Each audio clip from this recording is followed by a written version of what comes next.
At my baby's gender reveal, my husband scoffed and said, "Mom thinks you made a mistake. We're having a boy, not a girl." His mother smirked, holding a fake ultrasound. Confused, I stared at them as they insisted I'd have to try again. Furious, I unlocked my phone and played a recording that sent the entire party into chaos. I, 29 female, have been married to my husband, Nate, 32 male, for 4 years. We met in Chicago and things moved fast. Too fast, probably. Looking back, there were red flags, but I ignored them because I thought I had found my person. His mother, Margaret, 55 female, was always involved in our relationship. Not just in a normal mother-in-law way, but in a way that made it clear she thought she was entitled to a say in everything. When we got married, she tried to take over the wedding planning. When we bought a house, she had opinions on the decor. When we announced the pregnancy, she acted like she was the one carrying the baby. At first, I thought she was just overexcited. But then the comments started. "You're carrying a boy." I just know it. The family needs a son. Nate was the firstborn grandson. It's only right he has a son first. I'd laugh it off or change the subject, but it didn't stop. She would constantly send me old wives' tales about predicting baby gender, refused to even consider girl names, and once, when I was buying baby clothes, she took everything pink out of the cart and replaced it with blue. Then came the gender reveal. We had planned a small party at a nice venue near the Chicago River. It wasn't anything extravagant, just close family and friends, a catered lunch, and a gender reveal cake. I was so excited. At this point, only I knew the baby's gender. Nate had insisted we open the envelope together, but I told him I wanted a surprise. He seemed fine with it at the time. The plan was simple: cut the cake and the inside would reveal pink or blue. The moment finally came. Everyone gathered around, and Nate took my hand as we cut into the cake. Pink. There was a half-second of silence, and then the room erupted in cheers. My mom gasped and clapped, my dad hugged me, my friends were cheering, everyone was happy. Except for Nate and Margaret. I noticed it immediately. Nate's jaw clenched. Margaret's lips pressed into a thin line. They weren't smiling. Then Nate scoffed. Loudly, "Mom thinks you made a mistake." The room went quiet. I froze. What? I laughed a little, thinking maybe it was a joke. What mistake? Then Margaret stepped forward, holding a folded piece of paper with a smug expression. "This is the real ultrasound," she said, shaking her head like I was a confused little child. "You're having a boy." I stared at her, then at the paper in her hand. I didn't take it. I didn't even reach for it. "What are you talking about?" I asked slowly. "Honey, it's okay," Margaret continued, like she was explaining something simple to a toddler. "Sometimes doctors misread these things. But don't worry. We'll try again next time, and you'll get it right." I felt my stomach drop. "We'll try again? Get it right?" I looked at Nate. He wasn't even looking at me. He was just nodding along with his mother, arms crossed, like this wasn't completely insane. "I don't understand," I said, my voice shaking. That's when Nate sighed and finally looked at me. "We need a boy," he said, like it was the most obvious thing in the world. A girl isn't what we were expecting. I don't know how long I stood there, my hands still gripping the cake knife. My heart was pounding in my ears. My vision blurred. I could feel everyone's eyes on us. Then I snapped out of it. "That's funny," I said, forcing my voice to stay calm. "Because I have an ultrasound, too." I set down the knife, pulled out my phone, and unlocked my recordings. Now, I'm not stupid. Margaret had been acting weird for weeks leading up to the party. She kept asking if I was sure about the gender. She kept trying to get me to tell her where I got my ultrasound done. She was too invested. So, I started recording our conversations. I pressed play. Margaret's voice came through loud and clear. "You need to make sure the gender reveal is blue. If it's a girl, say the doctor made a mistake. Nate will back you up." The room went dead silent. Then another recording.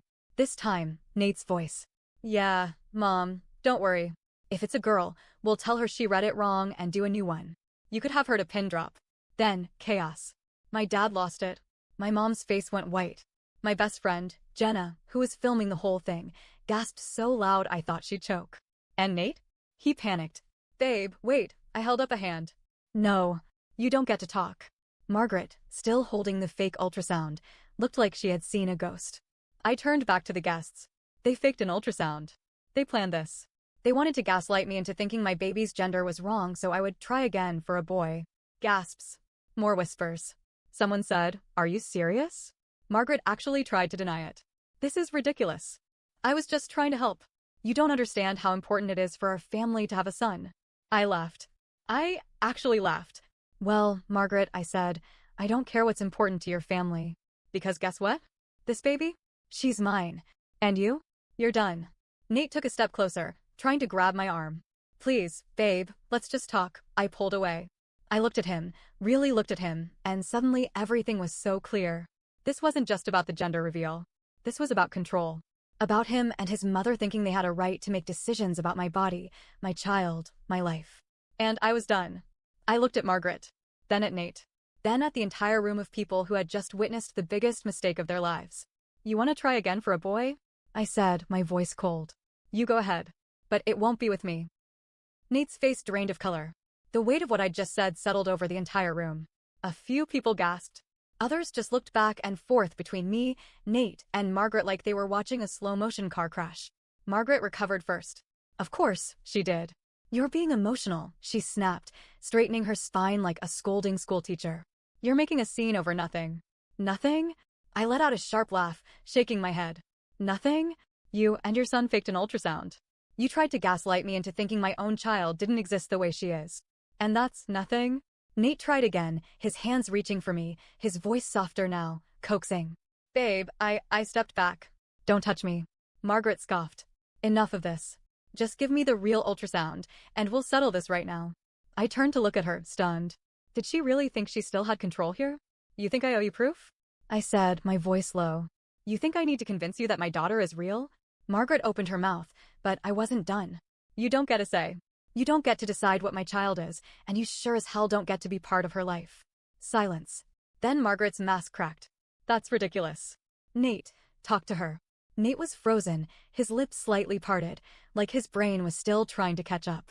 He had the look of a man whose entire world was crashing around him, and he had no idea why. Good. Then Margaret made a mistake.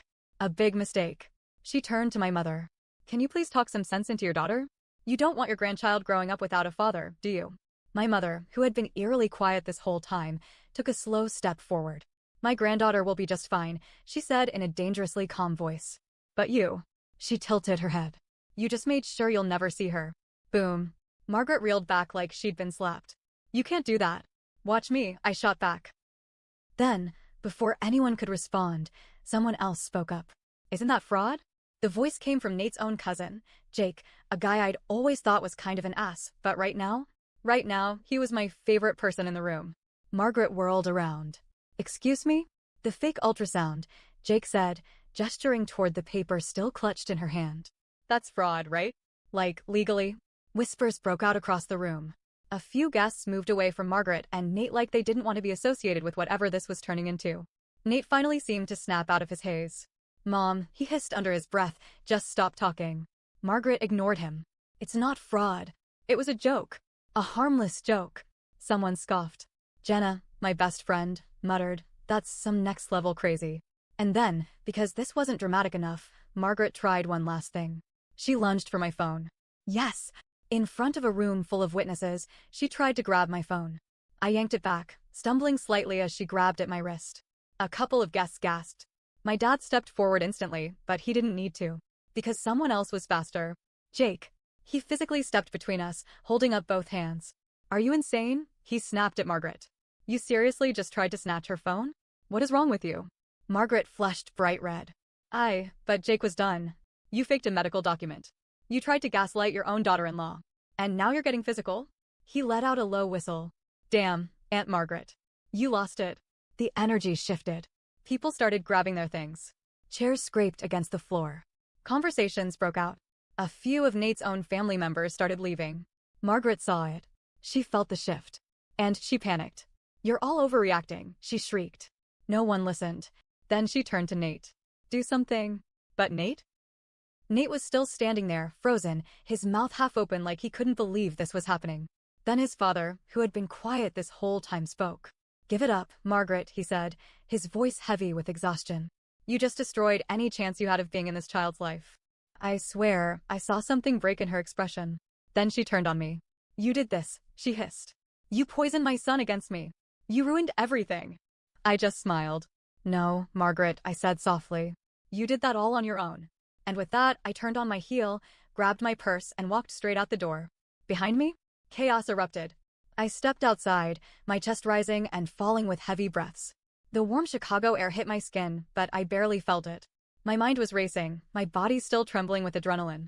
Inside, I could hear voices still exploding in chaos. Margaret yelling. Nate trying and failing to control the situation. Chairs scraping. Someone knocked over a glass. The entire gender reveal party had turned into an absolute circus. And I didn't care. I had bigger things to deal with. Jenna rushed out behind me, her face a mix of shock and excitement. Holy shit. That was insane. I ran a hand through my hair, exhaling. I need to get out of here. You're not going back to your house, right? She asked quickly, her voice sharp with concern. My stomach twisted. My house. The home I decorated, I loved, I made into a safe space. A home I shared with Nate. No. No way in hell was I going back there tonight. I'll stay with my parents, I muttered. Jenna nodded, already pulling out her phone. Good. Let me call an Uber, just in case Nate tries to follow you. That's when my phone buzzed. I glanced down. A text from Nate. Nate, come back inside. Let's talk. My fingers curled around the phone so tightly I thought I might break it. Talk? Talk about what? The fact that he and his mother had just tried to gaslight me into thinking my baby's gender was wrong? The fact that they had humiliated me in front of everyone? I ignored it. Then another text. Nate, we can fix this. I let out a humorless laugh. Jenna peered at my screen, rolling her eyes. Oh, he's delusional. Then, before I could even think about blocking his number, a new text popped up. Not from Nate. From an unknown number. Unknown. You just made the biggest mistake of your life, little girl.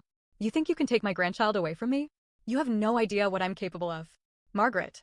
I felt a chill rush down my spine. Jenna saw it, too. Tell me that's not who I think it is. I swallowed, my throat dry. She's unhinged, I whispered. Jenna didn't hesitate. She snatched the phone from my hand, took a screenshot, and sent it to herself. We're keeping this, she muttered. Just in case she tries some crazy shit. And then? Then she did what I hadn't even thought of yet. She called the police. By the time we got to my parents' house, I was drained. I hadn't cried yet, I wasn't ready for that. But the exhaustion was starting to settle in. My dad was waiting on the porch, arms crossed, face tight with worry. My mom hugged me so hard I thought she'd never let go. You're safe here, she murmured. I just nodded, my head still spinning. Then, as I stepped inside, my phone buzzed again. A call. From my bank. I frowned and answered. Hello? Hi, Mrs. Last name. We're calling to confirm some recent transactions on your joint account with Nathaniel, last name. I stopped walking. What transactions? The woman on the other end hesitated. There's been a withdrawal of $12,000 from your shared savings account, as well as a new line of credit opened in both of your names. We just need verbal confirmation that these were authorized by you. My stomach dropped. I turned and looked at my parents, my voice barely above a whisper. I didn't authorize anything. A beat of silence. Then the woman's voice returned, more urgent now. Mrs. Last name, I strongly recommend you contact your lawyer and the authorities. It appears these actions were taken without your consent. And just like that, my entire life shattered even more. Nate had stolen from me. I called Jenna into the room, put the phone on speaker, and explained the situation. My dad was already grabbing his car keys. Where are you going? I asked. To get your name off that damn account, he said, seething. But before he even made it out the door, something else happened. My phone rang again. This time, an unknown number. I hesitated. Then I answered. Hello? A man's voice came through. Low. Serious. You don't know me, but I think you should sit down for this. My heart pounded. Who is this? He sighed. My name's Daniel. And I think you need to know the truth about your husband. I exchanged a sharp look with Jenna. What truth? I demanded. Daniel let out a bitter chuckle. The truth about who he's been seeing behind your back for the past 6 months. I swear, for a second, my entire body just shut down. I sat down. My hands were shaking. Who? I forced out. Daniel sighed. My sister. And trust me, she had no idea he was married. And across from him? A woman. Her. The one from the pictures. Her eyes widened when she saw me. Oh my God, she gasped, standing up so fast she knocked over her drink. Nate shot to his feet, his face draining of color. What are you doing here? He stammered. I let out a slow breath, staring at him. I could ask you the same thing. His jaw tightened. Look, this isn't what it, save it. I cut him off. I know everything. I got a call from her brother. I have pictures. I know you've been doing this for months.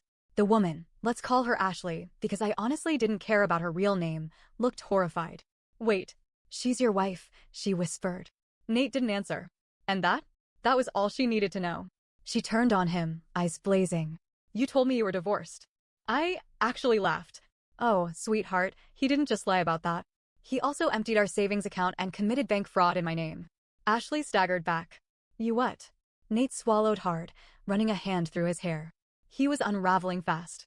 Look, we can figure this out. I pulled out my phone and held up the screenshot of Margaret's text. And your mother? She threatened me. In writing. Nate's eyes flickered to the screen. I saw the exact moment he realized just how screwed he was. Jenna, standing behind me, crossed her arms. So, Nate, want to explain how you're gonna wiggle your way out of this one? Silence. Ashley shook her head, stepping away. You told me you loved me, she said, her voice shaking. I rolled my eyes. Oh, honey. He told me the same thing while plotting to fake our baby's gender with his mom. Ashley's face twisted in disgust. That was the final straw. You're disgusting, she spat at Nate. Then she grabbed her purse and ran out the door. Boom.